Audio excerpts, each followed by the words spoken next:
नमस्कार दोस्तों। तो बेसिकली काफ़ी लोगों ने मुझसे पूछा है कि सर किस तरह से हम तैयारी करें। तो इस एग्ज़ाम के लिए सबसे अच्छी आपके लिए जो इम्पोर्टेंट चीज़ है वो ये है कि स्ट्रेटजी देखो इसकी बहुत ही अच्छी होनी चाहिए। आपको मतलब कि प्रॉपर प्लानिंग के साथ तैयारी करनी चाहिए, तभी मतलब कि सफलता आपको मिलेगी। अब इसमें आता है कि हम क्या पढ़ें, क्योंकि पिछली बार का जो पेपर का पैटर्न था उससे पिछले साल का पैटर्न था काफ़ी मतलब कि मेल जोल की कमी थी उनमें, है ना। तो इस बार कैसे करें? देखो पिछले साल तक सिलेबस जो था वो थोड़ा सा बेसिक्स एंड कंसेप्चुअल लेवल लिखा हुआ आता था उसमें। अब की बार थोड़ा सा क्लियर किया है, 12th उसमें बेसिकली ब्रैकेट लगा के मेंशन किया है। तो मेरे अकॉर्डिंग देखो आपके दो चीज़ें आपको पढ़नी है, नॉन टेक्निकल पहले, दूसरा पढ़ना टेक्निकल। दोनों का ही बराबर वेटेज है, 60 मार्क्स 60 मार्क्स, ठीक है। टोटल 120 में से दोनों का बराबर वेटेज है। तो नॉन टेक्निकल को भी बराबर ध्यान देना है, टेक्निकल को भी देना है। अब इनकी किस तरह से तैयारी करनी है, क्या स्ट्रेटजी रहनी चाहिए, बेसिक चीज़ें जो है मैं आपको बता देता हूँ। बाकी आपकी क्या है कि खुद की जो प्लानिंग है वो अलग हो सकती है, उसमें मतलब कि कोई बड़ी बात नहीं है। और वो आप हो सकता है मैं बता रहा हूँ उससे अच्छे से भी तैयारी कर लो, क्योंकि सबका अपना इंडिविजुअल का एक पर्सपेक्टिव होता है तैयारी करने का, एक वे होता है, एक पाथ होता है, उसको फॉलो करके आप तैयारी कर सकते हो, कोई दिक्कत नहीं है। लेकिन अल्टीमेटली क्या है कि मेहनत करो, पेपर के अंदर आपके मतलब अच्छे नंबर आने चाहिए, इस तरह से पढ़ाई होनी चाहिए, वही अल्टीमेटली गोल आपका होना चाहिए।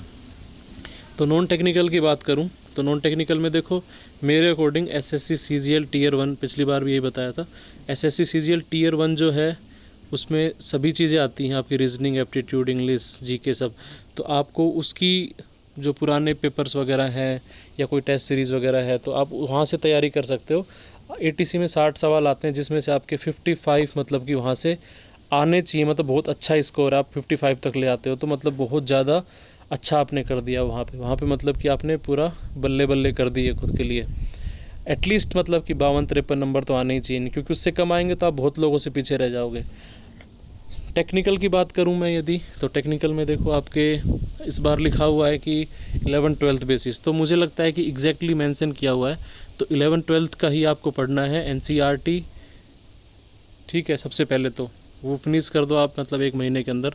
उसके बाद आपको जेई मेंस, और जो पहले बोलते थे IEEE लेवल, उस लेवल का आपको पढ़ना है। उसके लिए मतलब किसी भी कोचिंग के नोट्स आप रेफ़र कर सकते हो, बहुत सारी कोचिंग है अपने IIT जेई की, है ना। तो उनको आपको पढ़ना है और अच्छे से तैयारी करनी है। कोई एनसीईआरटी रेफ़र नहीं करना चाहता, डायरेक्ट वहाँ से पढ़ेगा तो भी चले, क्योंकि उसमें सब कुछ कवर होता है, ठीक है।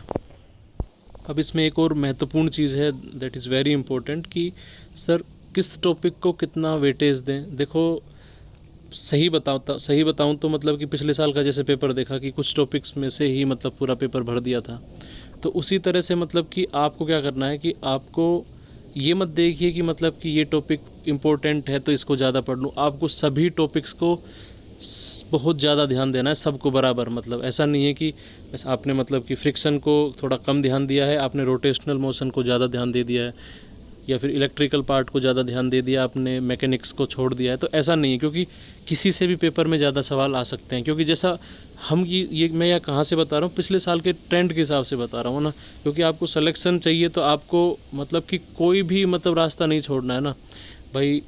ऐसा नहीं है कि एक टॉपिक की वजह से आपका सिलेक्शन रह जाए, आपको अच्छे से मेहनत करनी है यार। और पूरी मतलब कि जो जो आपके मतलब कि लगता है कि यहाँ से इस तरह से पेपर आ सकता है, तो उसी तरह से मतलब आप तैयारी करो और अल्टीमेटली आपके मार्क्स आने चाहिए, आपको पेपर के अंदर कंफर्टेबली अटैम्प्ट कर पाओ सवाल को, इस तरह से तैयारी होनी चाहिए, ठीक है। अब इसके बाद आता है आपका मैथमेटिक्स, वो भी मतलब कि उसमें टोटल 30 क्वेश्चंस आपके आएंगे, 30 नंबर का रहेगा। तो इसमें भी क्लियर लिखा है, ये भी 11-12 आपका वही लेवल का आएगा। तो जेई मेंस लेवल की आपको तैयारी करनी है, एनसीईआरटी से भी आप कर सकते हो, ठीक है। अब कुछ लोग बोलेंगे सर बीएससी ग्रेजुएशन लेवल का भी पढ़ना है, गेट वाली मैथमेटिक्स भी पढ़नी है। देखो मेरे अकॉर्डिंग मैं बता रहा हूँ कि जैसा मुझे लगता है सिलेबस में जो लिखा है उसके हिसाब से आना चाहिए। तो उसमें लिखा है 11-12, तो आप 11-12 की ही तैयारी करोगे। फिर भी मतलब किसी को थोड़ा डाउट लगता है तो 5% मतलब कि वो यदि टाइम है, सब कुछ है, तो वो एक्स्ट्रा भी पढ़ सकता है। लेकिन बेसिकली ये तो आपको पढ़ना है, ये सबसे ज़्यादा इंपॉर्टेंट है, ठीक है। उसके अलावा वो तो मतलब कि बहुत लास्ट है, पढ़ना है तो पढ़ो, नहीं तो कोई दिक्कत नहीं है। सिलेबस तो यही बोलता है कि पेपर आपका 11-12 में से ही आएगा। फिर उसके बाद आपको प्रीवियस ईयर्स के जो क्वेश्चन पेपर्स हैं उनको भी अच्छे से करना है, क्योंकि उससे आपको अंदाज़ा लगता है कि पेपर किस तरह से पूछते हैं, नॉन टेक में कितने सवाल आते हैं, क्या क्या चीज़ें पूछी जाती हैं, ताकि आप अपना उसको इम्प्रूव कर सको, कि जो पोर्शन आपका कमज़ोर है उसको आप अच्छे से तैयार कर सको।